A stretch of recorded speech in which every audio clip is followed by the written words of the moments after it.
এই সমাজে সবচেয়ে বড় অভাব মানবতার, আদবের। বেয়াদবি আজকে আর বাহিরে নয়, বেয়াদবি মা বাবার সাথে চলে গেছে। সমাজের বেয়াদবি তো মানুষ ওভারলুকিং করতেছে, কিন্তু মা বাবার অন্তর ওভারলুকিং করার শক্তি রাখে না। আল্লাহ নবী আগেই বলে দিয়েছেন, ওয়াক্কা উম্মাহু ওয়াদনা সাদিকাহু ওয়াকসা আবা। মা বাবার কে দুঃখ দেওয়া, পুর্জি করা, টুকরা টুকরা করা মা বাবার অন্তরকে, এটা কিয়ামতের একটি নিদর্শন। বাবাকে পাশ কেটে চলা, বন্ধুকে গুরুত্ব দেওয়া। আমাদের সমাজে অধিকাংশ মানুষ আত্মীয়তার সম্পর্ককে ছিন্ন করে দূরবর্তী বন্ধুকে কাছে টেনে আনতেছে। এটা হেদায়েত নয়।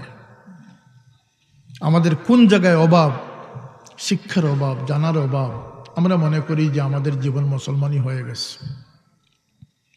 বহু সংখ্যক গুণাবলীর সমন্বয়ে যে জীবন গঠিত হয় সেটি হচ্ছে ইমানি জিন্দেগি, ইসলামী জিন্দেগি। এই জিন্দেগির জন্য মানুষের প্রস্তুতি এবং সতর্কতার খুবই প্রয়োজন। নামাজ, রোজা এগুলো হচ্ছে ইবাদত, এগুলো ইসলামের অংশ। অন্তরকে পরিশুদ্ধ করা, উদার করা, মানুষকে ভালোবাসা, মানুষের সহযোগিতায় এগিয়ে যাওয়া, এগুলো হচ্ছে অন্তরের বিষয়। স্বীকৃতি, মহব্বত, এগুলো ইমানের অংশ। ইমান ছোটোখাটো বিষয় নয়, ইমান অত্যন্ত শক্তিশালী বিষয়। আমরা জানি না যে আমাদেরকে আল্লাহ সবচেয়ে বড় নিয়ামত কি দিয়েছেন, দৌলত কি দিয়েছেন? ইমান দিয়েছেন। আমাদের ওজন কতটুকু বলতে, আমাদের ভিতরে যে কলমা রয়েছে, লা ইলাহা ইল্লাল্লাহু মুহাম্মাদুর রাসূলুল্লাহ, আল্লাহ নবী বলতেছেন যে এক টুকরা ছোট কাগজে এই কলমা লিখে যদি এক পাল্লায় রাখা হয়, তার আগে সারা পৃথিবীর খাজানা যদি এক পাল্লায় রাখা হয়, তাহলে এই ছোট্ট কাগজ টুকরার ওজন এত বেশি হবে যে সামঞ্জস্যপূর্ণ হবে না। এটা বলতেছেন রাখা মাত্র সারা দুনিয়াকে বাতাসে উড়িয়ে দেবে। সুবহানাল্লাহ। একজন ইমানদারের ওজন কত হতে পারে? তাই আমরা যাতে ইমান, এই দৌলতকে আমরা পাহাড়দারির মাধ্যমে নিয়ে কবরে যেতে পারি, সেই নিরাপত্তার প্রয়োজন আমাদের আছে না নাই? এই জন্য আমরা কোরআন শিখবো, হাদিস শিখবো।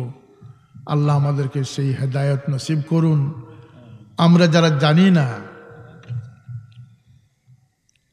কুল হাল ইয়াস্তাউিল্লাযীনা ইয়ালামুনা ওয়াল্লাযীনা লা ইয়ালামুন। সমান নয় যারা জানে এবং যারা জানে না। বলে দেন হে নবী, ফাসআলু আহলায যিকরি ইন কুনতুম লা তা'লামুন। যখন তুমি কিছু জানো না, তুমি সেটা জাননেওয়ালার নিকট জিজ্ঞেস করো। এজন্য মাহফিল কায়েম করবেন। একজনকে আনলাম, 1 ঘন্টা তিনি তামসা করলেন আর আমরা খুব আনন্দ লাভ করলাম, এটা তো বিনোদন, এটা সার্কাস। কথা বুঝে এসেছে? বানেশ্বরবাসী, গুজারিশ হচ্ছে নামাজ ছাড়বেন না, মা বাবাকে দুঃখ দিবেন না, হালাল ব্যতীত হারাম খাবেন না, বড় ছোট ভেদাভেদ শরীয়তের নির্দেশ, আত্মীয়তার সম্পর্ক ফরজ, গাইডলাইন নির্দেশনা গ্রহণ করুন। সেই অনুযায়ী জীবনকে পরিবর্তন করা আমাদের প্রয়োজন। আল্লাহ এই সমাজ থেকে সমস্ত অন্যায় অবিচারকে দূর করে দিন, আমাদেরকে হেদায়েত নসিব করুন।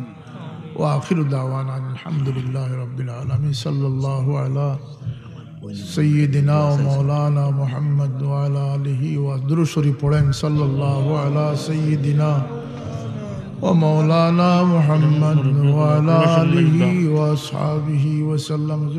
আপনি করবেন।